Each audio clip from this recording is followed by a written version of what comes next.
36টা জাতিগোষ্ঠী আমাদের, সেটাকে এখন নৃগোষ্ঠী বলা হচ্ছে কেন? কি কারণে সরকার করলো? আমরা কি আদিবাসী নয়? আপনাদের সামনে কথা বলবেন। এই যে কয়েকদিন আগে টিভি দেখেন না, টিভির যিনি উপদেষ্টা ছিল, মন্ত্রী ছিল, তথ্য উপদেষ্টা ছিল, তারপরে এই যে মোবাইল নেট যত কিছু আছে সব কিছুর যিনি উপদেষ্টা ছিল নাহিদ ইসলাম। হ্যাঁ, নাহিদ ইসলাম কথা বলার পরে আমরা আবার শুনবো।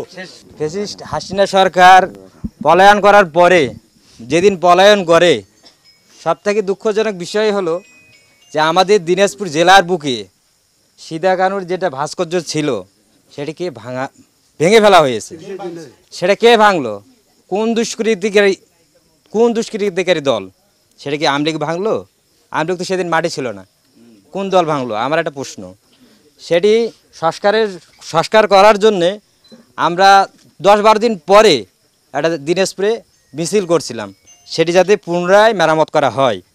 সবথেকে দুঃখজনক বিষয় এটা, এখনও তার কোনো কার্যক্রম গ্রহণ করা হয় নাই। আর একটা বিষয় হলো, যেটা হলো আমাদের যেটা একাডেমি আছে দিনাজপুর জেলার বুকে, ক্ষুদ্র নৃগোষ্ঠী সাংস্কৃতিক একাডেমি, সেটা আজও অবধি চালু করা হয় নাই।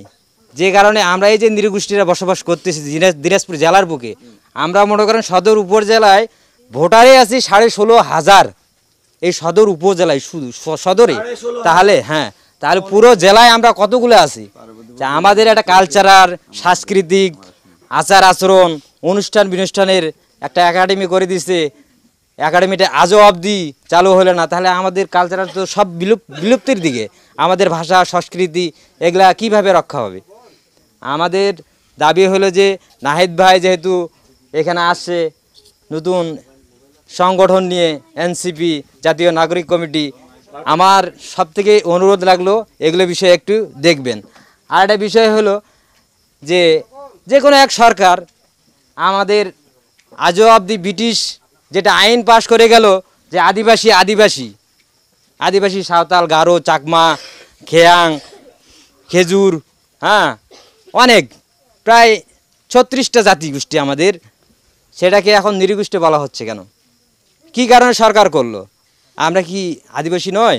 এটা তো একটা অসাংবিধানিক, আমি বলি অসাংবিধানিক। আমরা তো পড়াশোনা করতেছি, আমরাও জুলাই অভ্যুত্থানের শহরের বুকেই ছিলাম। এগুলো তো আমাদের আরও নিচে নামাই দেওয়া হচ্ছে। নৃগোষ্ঠী বলতে কাকে বোঝায়? আমরা যখন মনে করেন 9 আগস্ট আন্তর্জাতিক আদিবাসী দিবস পালন করি, সরকার কি করে? যে নৃগোষ্ঠীর লিফলেট আমাদের মাঝে বিতরণ করে যে তোমরা নৃগোষ্ঠী স্বীকার করো। আন্তর্জাতিকভাবে যদি আমাদের আদিবাসী ঘোষণা করা হয়, তাহলে বাংলাদেশ সরকারের ঘোষণা করতে সমস্যা কোথায়? সব থেকে লজ্জা লাগে, দুঃখ লাগে, এই হলো আমাদের বাংলাদেশ। এই কারণে ফ্যাসিস্ট হাসিনা সরকার এ দেশে থাকতে পারে নাই। এখন এই যে নাহিদ ভাই আসছে, এনসিপির আহ্বায়ক, ইনাকে আমি একটু অনুরোধ করব, এগুলো বিষয়ে একটু আপনি দেখবেন।